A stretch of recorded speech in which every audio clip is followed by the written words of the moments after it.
pose une question aussi, qui m'a beaucoup touché souvent, c'est qu'il y a très peu de pays au monde qui sont des pays vraiment comme des mini-Nations Unies. Hein? Et Maurice et le Brésil, le Brésil, sont deux exemples où une variété de gens vivent ensemble dans la paix. Et ça, c'est un exemple vraiment pour le monde. On peut change le système que nous faisons pour le moment, mais on ne devrait pas faire develop a completely new one. Parce que quand on le fait, en 74, 75, dans le MAI, je te rappelle, dans le MAI, nous l'avons fait. On a réformé le système. Mais on ne peut pas le faire complètement comme un seul autre parce que ça va être détrimental. Je fais la liste de ce que 6 choses qu'un très bon système éducatif secondaire peut donner aux étudiants. Safe environment, one-on-one relationship, a healthy start to an adolescent life, a set of marketable skills, a change to give back to others, and a foundation in human values. Toutes ces choses ne font pas de différence entre ceux qui, comment dire, travaillent bien, travaillent moins bien, mais quand tout le monde est ouvert à ces apports-là. Il n'y a pas de différence, il ne devrait pas avoir de différence en fait. Il disait, schools are no more the only source of knowledge. Très important ça. The teacher is no more the only source of knowledge. Quand on est à l'école, qui t'est arrivé? Le professeur dit à noter. C'était lui la source de l'information. Tu peux faire une recherche sur Afghanistan. Dans beaucoup l'Afghanistan. Alors, mais enfin, il y a des sources extraordinaires d'informations. Donc, je reviens à l'arrière, ce n'est pas l'information qui fait l'éducation, c'est la formation. Alors, on va plus loin. Donc, it's not information, it's concepts. Une petite recherche qui a fait le tour du monde, que par hasard j'ai fait, c'était en 78, et j'ai prouvé que the mere obtaining of information has no effects on behavior. Je répète ça. The mere obtaining of information has no effects on behavior. What changes behavior is our concepts. Maintenant, la question de multiple intelligence, c'est quoi l'intelligence, mental ability, etc. Pas besoin de définir tout ça là. The theory is eliminating, at the same time, most educational systems have mostly developed linguistic and logico-mathematical intelligence. The other intelligences were ignored. And I'll give you an example. When it happened to be my wife, Paula started Collège Père-Laval en 1997 and addressed those other intelligences. Those kids were the camp, they were all E's in CPE. Gave them life skills, music, football, and things like that. They were brilliant. In fact, one year, 1999 or 2000, l'Express called them l'homme de l'année. And l'homme de l'année wasn't one person, it was the boy of the house. People who were before, so when I put the question, inégalité des chances, they had tremendous chances because the school addressed their type of intelligence. Not just only français, mathématiques, et géographie, where they were figures. Alors, regardez ça bien. C'est un tableau que j'ai utilisé beaucoup de fois. Il y a des étudiants, X et Y. X prend CPE, ou bien PSAC, ou bien SI, HSI. Il gagne A. 5 straight A's. And you say, this is a brilliant student. Étudiant Y, il fait très toutes les affaires. Il part travailler en classe, il fait beaucoup de choses. Il gagne F, E, F, 20D. Alors, dans le contexte normal, ça c'est un camp. C'est ça notre sujet d'aujourd'hui, inégalité des chances. Ça c'est un camp sur le mot qui avait le mot couillon, un bon arrière, pas qu'à faire grand-chose. Or, you take the same two students and you give them a different task. Look at it well. You give them computer and IT, sports, a subject called orienteering. Orienteering, donc tu es dans la forêt, tu sais, tu es sur cartouche, mais pour être brilliant. Give them art and craft and design. The first student in Grenoble, he gets E, F, F, F, F, F. Pas ce sujet. Ça veut dire que notre camp, lui, he scores A everywhere. Because you are addressing that type of intelligence which it has. Therefore, this is my conclusion. In all fairness, you have the education system has to address these different types of intelligence. Otherwise, you are failing. So it is possible to do so. And the conclusion, who scores the 5 straight A's? Right. Bon, la liste des intelligences, il faut adresser le tout, évidemment. Inclut quelque chose que beaucoup de politiciens, bons politiciens ont, c'est-à-dire intuitive intelligence. L'intuition qui peut arriver demain. C'est pas acquisition of knowledge which is needed by university. It's development of an ethics for life. Un beau exemple, un peu comme on connaît à Laval, Monroe à Harlem. Il prend l'école, la pire école qu'il y avait dans Harlem, de New York, et with love, care and professionalism, turned that school into one of the top schools in USA. And 90% of the kids went to the best universities. If not, many of those kids will be going out on the street, find la drogue, etc., being bad volunteer, etc. Therefore, it is possible to turn around a system. That's why my answer is definitely yes, it is possible to give a question to the others. I read the last one. Children who do not succeed, children who are delinquents and dropouts, poor and defavorisés, are only so because they were not given the chance to do well. Incompatible pedagogies have to be introduced into the schools. But that's a long new thing by itself. Learning by doing, flexible time and so on. This helps. As compared to the traditional schooling, which is rigid.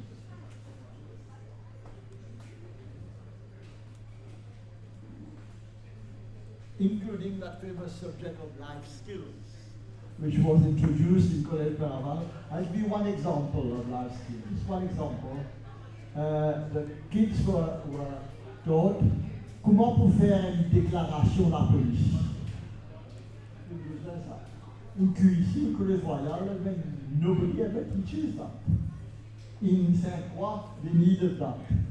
Quite often the mother, the father, the uncle, or themselves choose the post police. And a police inspector was very glad he came and said, if you go to a police station, on a fait accuser de l'affaire, these are your rights. This is how you behave. And before you sign anything, you have it read first. And this was very, very, very useful. A life skill. Et a des autres choses. Un aussi simple que ça, le temps, tu fais comment ATM machine. Comment c'est un ATM? Non, moi tu connais, etc., etc., etc. And this subject proved to be very, very useful, of course. And therefore, l'éducation, les enfants apprennent par le visuel, l'auditif et le kiné. Alors si on fait un système où c'est seulement entendre, professeur qui cause et prendre des notes, c'est pas suffisant. C'est pas assez pour l'enfant moyen. Donc il faut utiliser les trois différentes façons. On nous enseignait à l'époque à nous intéresser à tout ce qu'il y avait autour de nous, et pas mal de cycles à l'époque, et Action civique, Michael, Daniel Kelly, plein de gens, on nous invitait à nous promener dans les rues de Ronde, aller voir les maisons qui avaient été inondées, toutes les familles qui avaient eu des problèmes. Et notre mission à nous, élèves, était d'aller voir comment on pouvait aider. Et souvent, comme punition, parce qu'on ne faisait pas toujours les choses qu'il fallait faire, nous avions comme punition d'aller nettoyer les murs de Rosebell. Souvent, c'était tout simple. J'en parle parce que la notion d'humanisme, je l'ai appris à cette époque, à cette époque. C'est un peu le point de départ de ma communication aujourd'hui. J'ai l'impression, à la question, les inégalités scolaires, utopie ou survie, moi, j'aimerais bien qu'on commence par poser les questions de base. Des formations professionnelles obligent, pose des questions. Qu'est-ce qu'on comprend par inégalité et qu'est-ce qu'on comprend par utopie? Alors, inégalité sociale suppose l'inverse, qu'il y a égalité. Les droits humains nous disent, premier droit, les droits de l'homme, tous les humains naissent égaux en droit et en dignité. Donc, par le seul fait d'être humain, nous sommes censés avoir droit d'espérer que nous serons traités égaux en droit et en dignité. La question d'inégalité scolaire pose la question, est-ce que ce premier principe est respecté par rapport à la question de l'éducation? Sommes-nous égaux en opportunité? La question égaux en opportunité pose une autre question, la différence entre égalité et équité. Tout le monde se souvient de cette image, on nous montre souvent, 3 gosses en train d'assister à un match de football. L'un est suffisamment grand pour voir au-dessous du mur. Donc il voit de l'autre côté. L'autre, les deux autres non, mais sauf que l'un arrive à se mettre debout sur une espèce de caisse, il arrive à voir un tout petit peu, et puis le troisième n'arrive pas. Donc il faut hausser l'égalité de traitement au début, supposer que tout le monde a le même droit, c'est-à-dire vous posez vos pieds sur le sol. Le résultat des courses, un seul gosse voit parce qu'il est plus grand de taille que les deux autres.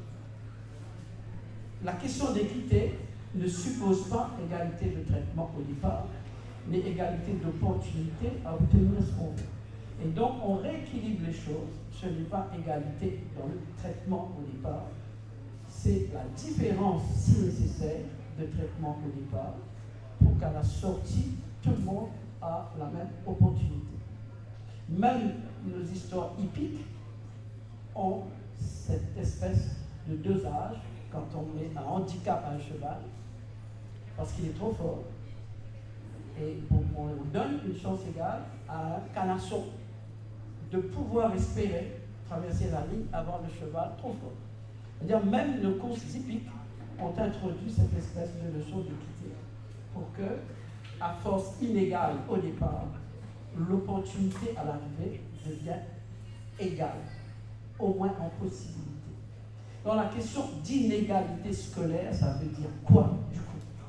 Alors le mot utopie, Thomas More l'a inventé au XVIe siècle dans un ouvrage, Utopia, EU, qui veut dire bien, positif, Topia, topos du grec, le lieu.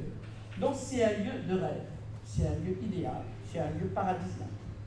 Nous avons transformé ce mot en quelque chose d'inverse, impossible à atteindre. Vous rêvez, c'est de l'utopie. Mais utopia veut dire c'est un lieu où il fait bon vivre, par définition. L'inverse, c'est la dystopie, D-Y-S, un lieu où il ne peut pas bon vivre du tout. Nous avons une notion à Maurice qui s'appelle zone d'éducation prioritaire. Zone d'éducation prioritaire. Zone, ça veut dire lieu topos. Éducation prioritaire. Donc les aides, mais c'est dans ces zones où l'éducation prioritaire devrait être accordée à des gens qui méritent quelque chose en priorité, que finalement, à la sortie, les aides sont devenus des lieux de stigmatisation. des lieux où il ne fait pas bon envoyer ses enfants, des lieux où il ne fait pas bon enseigner. Que si on les transférait dans une école Z, ça signifie c'est punitive transfer. Et si mon élève fréquente une école Z, c'est stigmate sur la famille. Nous avons inversé les valeurs des mots. Zone d'éducation prioritaire est devenue zone d'éducation stigmatisée. Inégalité sociale, inégalité scolaire, est-ce que c'est possible une utopie? Ça devrait être possible. Sinon, il vaudrait mieux fermer, ramasser la case. Ça ne sert à rien d'être éducateur si au départ, on se dit que les élèves qui sont en face de moi sont condamnés d'avance du fait même d'être dans une école Z. Ça ne sert à rien. On est en train d'embêter tout le monde et il paraît que c'est un ministère qui bouffe le plus en termes de budget. Oui, la réponse doit être oui. Si elle n'est pas oui, c'est qu'il y a un truc qui ne fonctionne pas. Et il faut voir ce qui ne fonctionne pas. On peut jeter le blâme sur le système, mais je crois que, pour être honnête, tous les ministres de l'Éducation, il y en a un qui est devant nous, tous les ministres de l'Éducation sont venus avec l'intention réelle de corriger l'effet du système.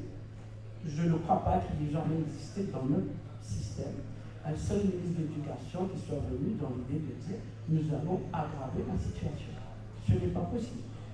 Tous les politiques qui sont venus avec des projets de réforme sont venus dans l'intention réelle de faire de sorte qu'on corrige le système. À la sortie, cependant, année après année, à peu près les mêmes constats se font. Les zones prioritaires sont les mêmes. Les résultats sont les mêmes. Les familles qui sont touchées sont les mêmes. Les histoires, les stigmates restent les mêmes. Donc il faut se poser des questions. Est-ce que la notion, le cœur même du système, je ne sais pas, je n'ai pas envie de me positionner en juge, je fais partie du système aussi. J'ai enseigné pendant plus de 30 ans. J'ai dû faire des victimes moi aussi dans le système. Il y a quand même pas mal de personnes qui, à mon avis, dans la salle, il y en a pas mal, ont réussi, mais je fais partie du système, donc je ne juge pas le système dont je fais partie. Je suis l'honoré doyen de la faculté des sciences sociales et humaines, et où la question de social injustice, ça fait partie de mon mandat en tant que doyen, d'essayer de questionner les choses. Je n'ai de leçons à donner à personne, mais je me dis si la notion d'humanisme était réintégrée dans notre système, dans notre manière d'aborder les choses, si en ayant en face de soi des élèves, et qu'on arrive à voir derrière chaque élève l'enfant qui est derrière, et derrière chaque parent l'humain qui est derrière, et qu'on arrive à inverser les choses pour se poser des questions. Pourquoi suis-je là en tant qu'enseignant? Qu'est-ce qu'on attend de moi? On attend que mes étudiants réussissent dans la course au certificat, ou est-ce, je ne sais pas, ma mission c'est de lui donner une opportunité égale à ses autres camarades de franchir. Est-ce qu'il faut changer le système? Bon, on n'a pas arrêté de changer le système depuis le début. Est-ce qu'il faut arrêter de changer les gens, transférer, demander le transfert du ministre? C'est à rien du tout. Puisque la vraie question qui devrait se poser, en réalité, l'éducation, ça sert à quoi? L'éducation, techniquement, devrait nous aider à rétablir, c'est-à-dire à injustice constatée au départ. L'éducation nous permet d'avoir des outils, de modifier les choses. Mais souvent, on considère que le système ne fait que perdurer. Les enfants dont les parents ont réussi sont ceux qui réussissent. Les enfants dont les parents ont eu des problèmes sont ceux qui auront des problèmes. Heureusement, il y a des exceptions. Heureusement. Mais dans l'ensemble, puisqu'on est là pour parler de l'ensemble, on n'est pas du tout certain d'avoir des réponses à la question. Donc, ma question, c'était les valeurs. Les valeurs. Accepter que mon étudiant ne réussisse pas en mathématiques, ça fait de moi un mauvais enseignant. Ça fait de mon élève un mauvais élève. On fait quoi à la sortie? Est-ce que j'ai raté ma mission? Est-ce qu'il a raté son parcours? Ou Michael l'a dit avec son schéma, vous mesurez la force d'un poisson en lui demandant de faire le prouesse d'un oiseau. Et ensuite, vous vous dites qu'il a échoué. Donc, en fait, je redis, j'ai 2 leçons données à personne. Je fais partie de ceux qui questionnent soi-même. Et j'ai envie d'apporter comme réponse, non, ça ne devrait pas être une utopie de corriger les inégalités.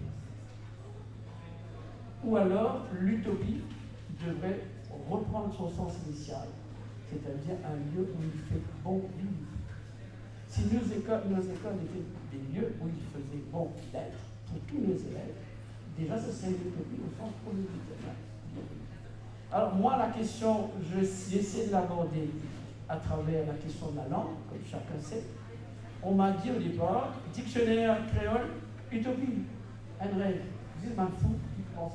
C'est ce qu'on m'a dit. C'est impossible. C'est un fou. Heureusement, j'ai eu quelques étudiants qui étaient fous et folles au début, qui ont cru. Et ensuite, on est très nombreux. Hein, si on devait construire des asiles pour nous, il y aurait du boulot maintenant. Ça paraissait être une utopie à l'époque au sens négatif du terme. Aujourd'hui, je suis pas peu fier que ce rêve de fou soit devenu une référence, paraît-il, pour pas mal de personnes. Et, hein, donc, non, ça n'est pas une utopie, ça ne devrait pas l'être. Nous devrions tous travailler pour faire de sorte que ça change.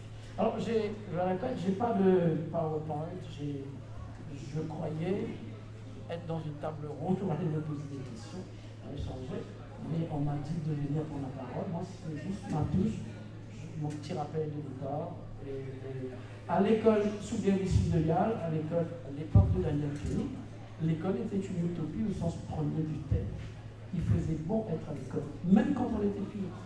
Et on en donne tous un excellent souvenir. Moi, j'aurais aimé que toutes les écoles de Maurice ressemblent à l'école que moi j'ai connue, avec des profs comme ça, Daniel Kelly.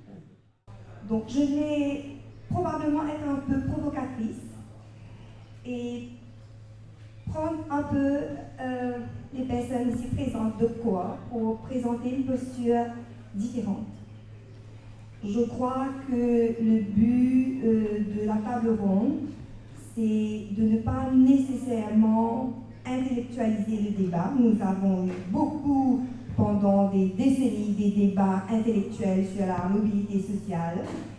Je crois qu'on a, face à l'inflation d'idées, nous avons besoin d'une dose de réalisme dans le discours, dans la pensée, mais surtout dans l'action.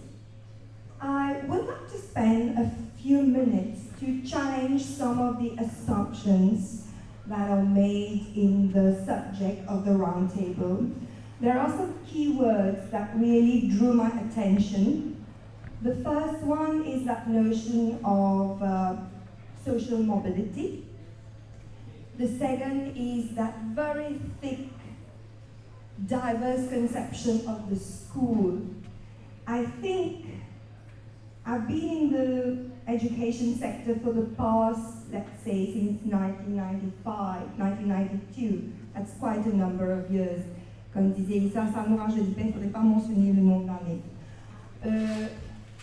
And I think that there is a tendency to be very rhetorical in our discourse and to conveniently keep at arm's length the realities of the school and the realities of one of the core elements of the school and its transformative agenda, who are the teachers. Because all our discourse, all our reflection are mediated in practice by this extremely central stakeholder who are the teachers. Now, I've been at the MIA since a long time, before the turn of the century, and I think that when Arno was saying that, there were ideas that were utopias, but they became reality, I think we need to have a word of caution. The school is an organic, structural element of the education system. Because it is an organic, structural element, it has its culture. it is embedded in the broader economic system, which is today guided by the force of globalization. And globalization has had, for the past 25 years, a very sobering effect on what we think education in school can achieve. Firstly, because globalization has led to the commercialization of education. So the conceptions that have been expressed by previous speakers, they are remnants, they are residual of a conception of the school and education that is extremely ideologically entrenched in the civil rights movement.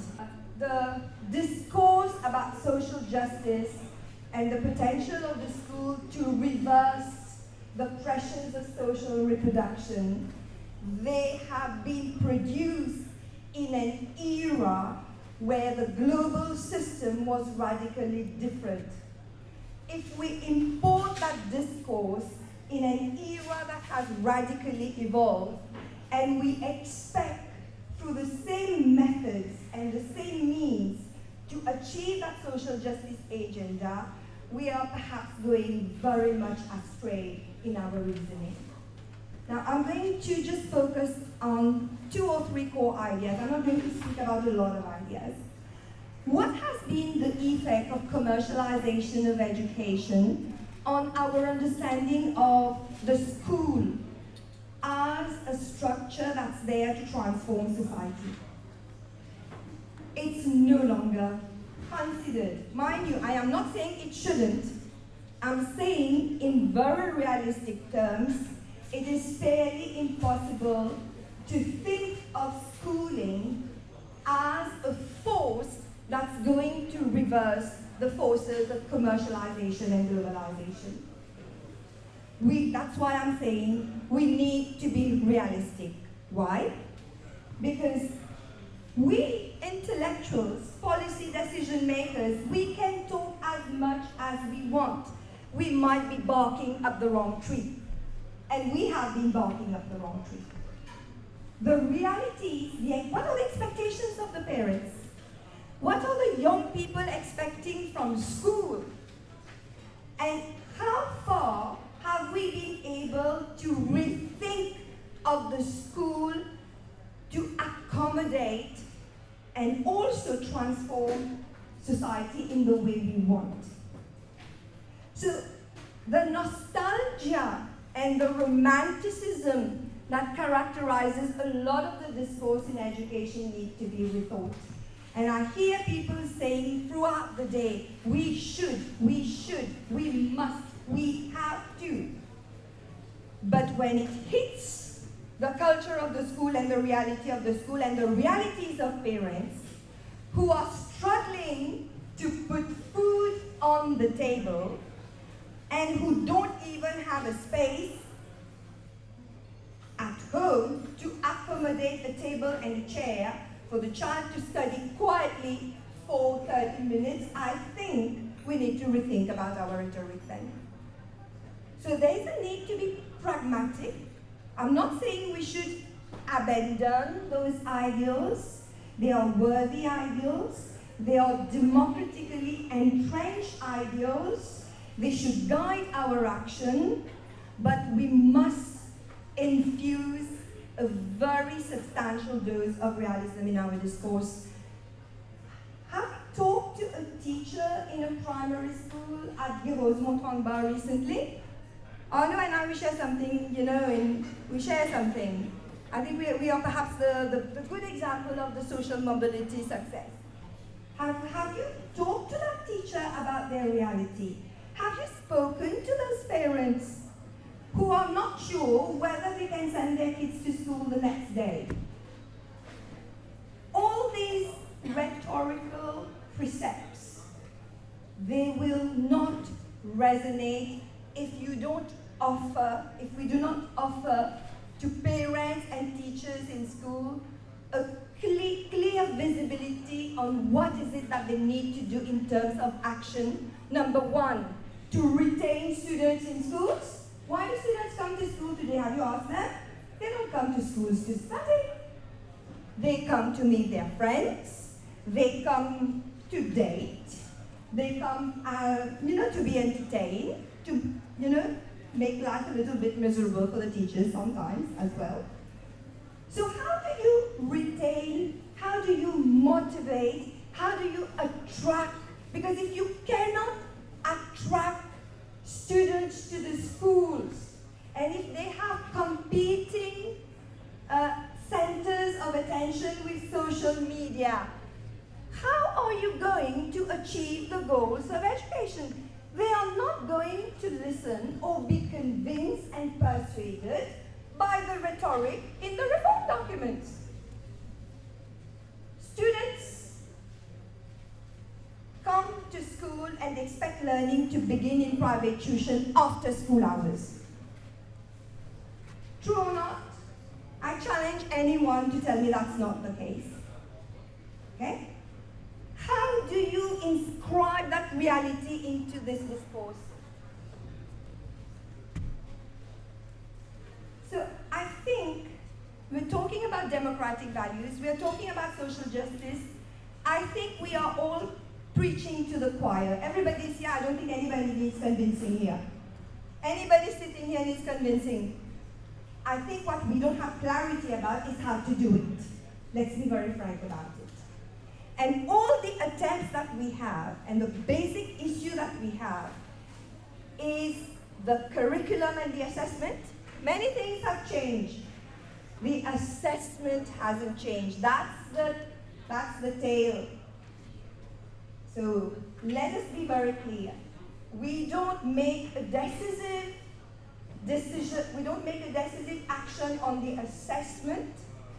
We don't ensure that teachers are told that they can teach, and they are not regulated, monitored, and surveilled by quantitative measures of achievement. If you ask a teacher today, okay, you have to teach values and so on, the teacher doesn't have an issue. I have rarely met a teacher who comes for professional development and thinks, oh, values is none of my business. But what happens is that when the headmaster or the rector shows that teacher the grades and tells that teacher, you are underperforming because the grades are not where they are, what are you expecting the teacher to pay attention to? So it's very easy from an external gaze to actually come and say, oh, we should do this, and this is so easy. In my time, it was like that. Nostalgia, romanticism, fine. It's not helping anybody. And the basic problem that's going to happen, and it's already happening, is that teachers don't want to hear about reforms. They have experienced waves of reforms where the rhetoric of the policy is extremely incoherent with whatever the policy wants to achieve because they are not given the resources to do what they are doing. Mind you, I am not exonerating teachers. I'm saying we need to be coherent between our enunciation of the ideology. We need to be honest that we don't have visibility as to how we are going to translate that into practice. And most of all, I think that's my personal opinion, of all of it is, I think that if we look at systemic blanket change that are decontextualized from the realities of schools, then it's very likely that we're going to have one-size-fits-all solution. That doesn't work. A school on the western coast of Mauritius is not the same as a suburban school. It's not the same as a rural school. If we are not sensitive to the ways in which we can calibrate school-level policy, school-based curriculum, giving teachers the latitude they need to make the professional judgments they need to be held accountable for. If you treat teachers like technicians, you give them handbooks, and you tell them teach like that, you deprive them of their professional autonomy, you deprive them of their professional judgment, then obviously this is what the result is. What I don't see is professional development in terms of emotional intelligence of teachers. So what are your views about that? I would like to know. The approach to professional development worldwide is the holistic development of the teacher. We don't talk of professional development, we talk of professional learning and development. That's the new phrase. And absolutely, you're right, it includes a total holistic approach, inclusive of teacher well-being. And I think that this is something that's not very present in the discourse. It's the emotional and total well-being of the teacher. Thank you. Je peux ajouter une chose pour répondre à la question aussi. C'est l'exemple de Basil Bernstein.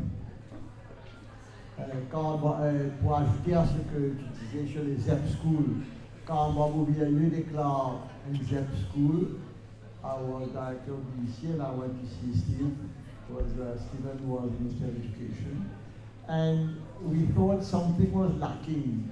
I was talking of tools. Qu'est-ce qui manquait? Manger. Kids came to school without having eaten. Pas capable apprendre quand on pas manger.